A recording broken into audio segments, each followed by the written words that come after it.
Hi everyone, how are you? My name is Ashar Shaikh और आज हम देखने वाले हैं कि what are the modes of services of summon और एक write a note in detail हम सर्विस ऑफ समन्स पे देखने वाले हैं। ओके, क्या होती है बोलकर, तो चलिए शुरू करते हैं।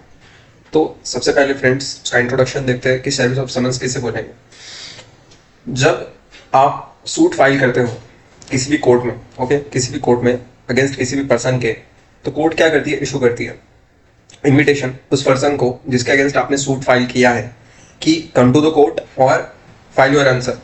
उसको हम क्या बोलते हैं, रिटर्न स्टेटमेंट। तो उसके लिए बुलाना है यानी summons. Okay, so this is someone. Okay, तो ये इंट्रोडक्शन है समन का। उसके बाद हम देखते हैं कि इसेंशियल्स ऑफ समन क्या है। इट इज़ वेरी इंपॉर्टेंट, आपको डिटेल नोट में लिखना होगा। Essentials of someone very important, ठीक है। तो सबसे पहले इसेंशियल है कि जो जज है उसके द्वारा ये साइन होनी चाहिए, जज साहब के द्वारा, और उनकी एनी अथॉरिटी जिनको उन्होंने पावर दी या अपॉइंट किया हो उसके दो बिहाफ पे वो साइन होनी चाहिए, ठीक है, साइन होनी चाहिए। और उसके बाद जो समन है वो प्रॉपरली सील्ड होने चाहिए। Okay, properly sealed. उसके बाद थर्ड इसेंशियल है, जो समन है जो डिफेंडेंट को दिए जाते हैं वो अगर आप प्रेजेंट हो defendant eight the time of institution of suit, institution of plaint, sorry plaint मतलब जब प्लेंट दाखिल करते वक्त अगर वो प्रेजेंट है तो फिर सर्विसेज समन की कोई जरूरत नहीं है। No summons to the defendant if he appears at the time of institution of suit. उसके बाद समन्स का जो आंसर देने तक का टाइम है यानी रिटर्न स्टेटमेंट फाइल करने का, वो मैक्सिमम 30 डेज है या अप्रोप्रिएट रीजन हो तो 90 डेज है। उससे ज्यादा वो नहीं, अगर तब तक नहीं दिए गए हैं,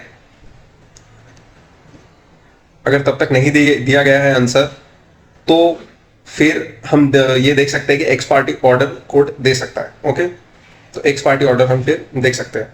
और फिफ्थ इसेंशियल ये है कि एवरी समन जो है वो अकम्पनीड होना चाहिए कॉपी ऑफ प्लेंट से। ओके, कॉपी ऑफ प्लेंट से एवरी समन अकम्पनीड होना चाहिए, ठीक है। तो ये है इसेंशियल्स ऑफ समन्स। उसके बाद देखते हैं हम कंटेंट ऑफ समन क्या है। तो ये रूल 5 से लेके रूल 10 जो है ऑर्डर 5 का, उसमें मेंशन किए गए हैं, ठीक है। Essential of summon, what are the essentials of summon. तो समन में डेट और टाइम फिक्स होना चाहिए अपीयरेंस के लिए डिफेंडेंट के। कंसीडर कि वो कहाँ पर रहता है, उसे कुछ परेशानी तो नहीं होंगी आने में, इतने अगर जल्दी टाइम या डेट दे दी जाए तो उस हिसाब से डेट और टाइम होनी चाहिए। लिस्ट जो ज़रूरी है डॉक्यूमेंट डिफेंडेंट को प्रेजेंट करना, उसकी लिस्ट होनी चाहिए, उन डॉक्यूमेंट्स की लिस्ट जो डिफेंडेंट को प्रेजेंट करें। और समन्स जो है वो इशूड अगर हो रहे हैं फाइनल डिस्पोजल ऑफ सूट के लिए, तो डायरेक्ट डिफेंडर को कोर्ट करेगा प्रोड्यूस करने के लिए विटनेस हिज बिहाफ के लिए, क्योंकि उसका केस मजबूत हो सके या फिर मतलब कोर्ट फाइनल जजमेंट दे सके लास्ट में। मतलब बोलेगा कोर्ट उसको कि हाँ अगर कुछ है बचा हुआ जो तुम दिखाना चाहते हो तो बताओ, ठीक, फाइनल जजमेंट से पहले। उसके बाद समन्स डिफेंडेंट को टू द डिफेंडेंट, इसमें सेक्शन 27 एक है और एक सेक्शन 28 है। सेक्शन 27 ये कहता है कि समन जो इशू हो रहा है डिफेंडेंट को वो प्लेंट के बाद हो। ये मतलब लॉजिकल बात है, प्लेंट के पहले हो भी कैसे सकते हैं, मतलब आपने केस ही नहीं किया और कोर्ट ने समन्स भेजना शुरू कर दिया किसी को भी, मतलब ये थोड़ी सी पागल बात लगती है। बट लॉजिकली जब प्लेंट होती है इशू उसके बाद ही समन जाते हैं, आंसर मांगता है कोर्ट डिफेंडेंट का कि तुम्हारा क्या कहना है इस पर, ठीक है। वो सेक्शन 27 में। सेक्शन 28 में है कि समन जो इशू हो रहे हैं डिफेंडेंट को, अगर वो किसी दूसरे स्टेट में भेजने हो जहाँ पर कोर्ट का जुरिस्डिक्शन नहीं है ओरिजिनल कोर्ट का जहाँ पर जो समन्स मांग रहा है, तो फिर क्या कर सकता है कोर्ट, उस जुरिस्डिक्शन का जो कोर्ट है तो जहां पर डिफेंडेंट है वहां के कोर्ट को कह सकता है समन सेंड करने के लिए। और वो दूसरे लैंग्वेज में है तो समन इंग्लिश में या हिंदी में भी दिए जा सकते हैं। ओके, सो ये सेक्शन 28 कहता है। सेक्शन 27 कहता है कि इंस्टीट्यूशन ऑफ प्लेंट के बाद ही समन्स दिए जाते हैं। ओके, उसके बाद हम ऑर्डर 5 रूल 3 देखते हैं, जो कहता है कि defendant appearance of the defendant के बारे में, जो है कि डिफेंडेंट खुद अपेयर होना चाहिए या और हो सकता है वो अपने लीडर के द्वारा भी अपेयर हो सकता है। ओके, लीडर के द्वारा भी अपेयर हो सकता है जो उसके भी आप पे आंसर देगा ऑल द क्वेश्चंस के, जो डिफेंडेंट देने वाला था, मतलब एजेंट ही समझ सकते हो आप उसका। फिर लीडर जो अलॉन्ग विद अदर पर्सन लेके आ सकता है उसके साथ एक पर्सन को ऑल द क्वेश्चंस का आंसर करने के लिए। और कोर्ट पर्सनली जो है एनी टाइम बुला सकता है किसको, डिफेंडेंट को। अगर ये कोर्ट को लगे नहीं तुम सब लोग आंसर नहीं दे रहे हो सही, तुम सब लोगों को कोई जरूरत नहीं है, डिफेंडेंट है उसी को बुलाओ, मैं उसी से आंसर लूंगा, तो कोर्ट कर सकता है वैसे, अगर कोर्ट सेटिस्फाइड ना हो इन सब लोगों से। ओके, तो इन सबको कोर्ट हटाल सकता है। एग्जेम्पशन फ्रॉम अपीयरेंस, एग्जेम्पशन कब कब है डिफेंडेंट को अपीयरेंस से, ये सेक्शन 132 और 133 में दिया है। एक कस्टम है, समझो एनी वुमेन को प्रोहिबिट करता है कि खुद को ना दिखाने से, जैसे कि कहते हैं हम पर्दानशी वुमेन, तो बुरखा समझ सकते हो आप। राजस्थान में भी ट्रेडिशन है कि आप नहीं दिखा सकते, घूंघट नहीं निकाल सकते, तो वो वहां पर एक्सेप्शन है, बट ये अल्टीमेट एक्सेप्शन नहीं है। मतलब कोर्ट चाहे तो बुला सकता है सारे लोगों को बाहर निकाल के, मतलब जितने लोगों की जरूरत है उतने ही लोगों को, बहुत अर्जेंट ही हो।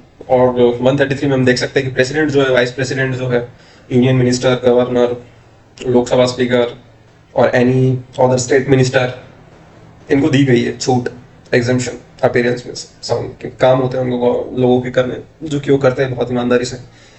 फिर सेक्शन 87B जो है उसमें बताया जाता है कि अप्लीकेबल नहीं है, मतलब सेक्शन 87B अप्लीकेबल। उसके बाद हम देखते हैं रूल 4 ऑर्डर 5, ये कहता है according to rule order 5 a person will be exempt from appearing before the court if he doesn't reside within the local limits of court jurisdiction।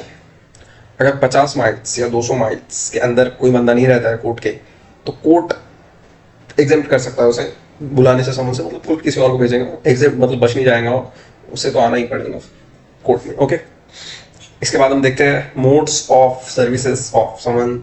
It is very very important, ये question काफी बार पूछा जाता है, तो आपको ये भी पूछ सकता है, डिटेल नोट भी पूछ सकता है, तो ये आप पूरा ये भी बोल सकते हो, डिटेल नोट भी बोल सकते हैं। सबसे पहला है delivery of summon by the court.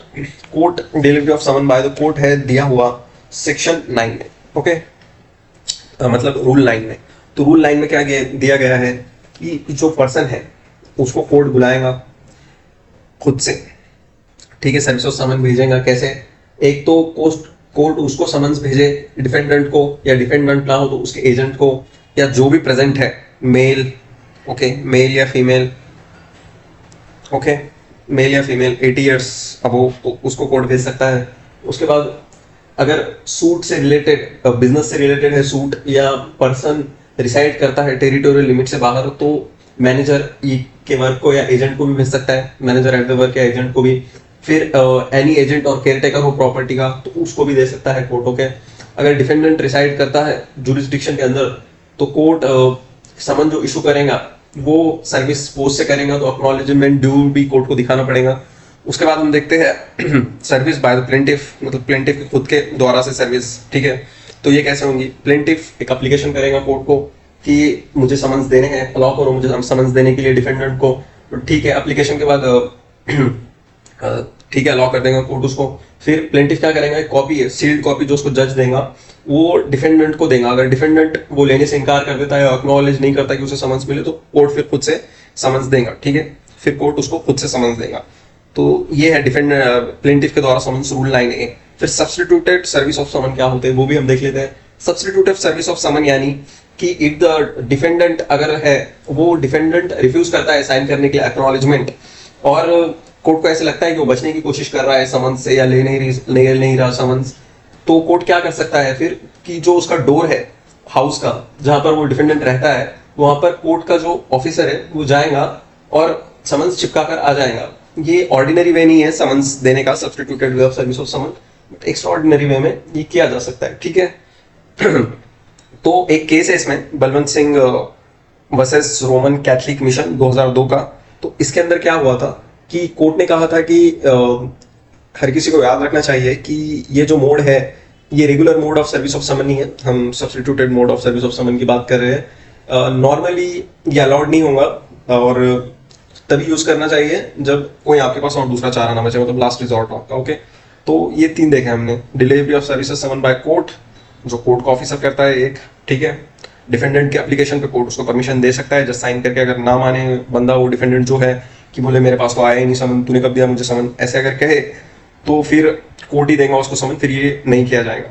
उसको लगता है वो दे तो, और यहाँ पर उसके पास से क्या ली जाएंगी, ड्यू एक्नॉलेजमेंट, मतलब हाँ यार वो जी पोस्ट की जो ड्यू एक्नॉलेजमेंट होती है वो ली जाएंगी, और यहाँ पर सब्स्टिट्यूटेड मोड ऑफ सर्विस चिपका दिया जाएगा, अगर वो फिर एक्स पार्टी ऑर्डर दे दिया जाएगा लास्ट में। ये इसके बाद अगर फिर भी नहीं आता हो बंदा, तो फिर service of summon in special cases.